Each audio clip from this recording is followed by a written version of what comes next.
You're about to spend $50,000 on a new kitchen before you sell your house. What if I told you might only get $25,000 back? Today, we're talking about the so-called smart renovations that are secretly money pits. When you're selling, you want to get the highest price possible. It's tempting to think that a big splashy renovation is the way to do that. But I've seen sellers spend a fortune on upgrades that buyers just don't care about. Your goal is not to create your dream home if you're getting ready to sell. It's to appeal to the widest range of buyers and get the best return on investment. Let's talk about what to avoid. Everyone says kitchens sell houses, and they do, but a $60,000 custom kitchen with Viking appliances in a $700,000 house is a mistake. You will not get that money back. Buyers expect a clean, functional kitchen, not a gourmet chef's paradise. You've just over-improved for that neighborhood. Instead of a full gut job, do a cosmetic refresh instead. Paint the existing cabinets, maybe update the hardware, install a new backsplash and countertops. You can get 80% of the impact for 20% of the cost. That is good ROI. A steam shower, a jacuzzi tub with 18 jets, heated floors. These are wonderful features for you to enjoy, but these are personal taste items. A buyer will not pay a premium for your specific brand of luxury. They just want a clean, modern, functional bathroom. Focus on the basics.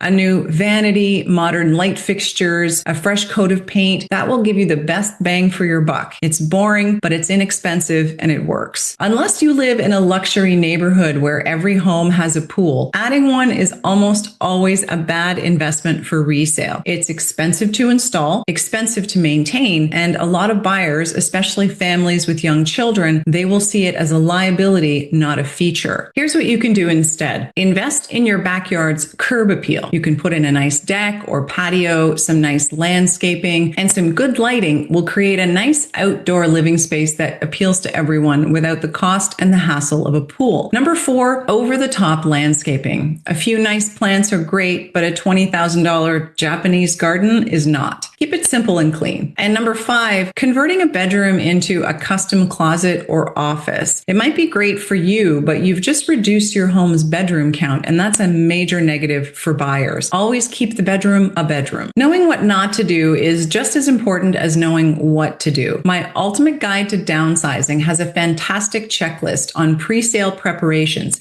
including a list of the highest ROI updates you can make if you're getting ready to sell. You can download it for free in the link below. The best investment you can make before selling isn't a renovation at all. It's a pre-listing home inspection. I did a whole video explaining how this one $500 expense can make you tens of thousands more. You can watch it right here. If you found this video helpful, don't forget to like and subscribe. Thanks for watching and see you next time.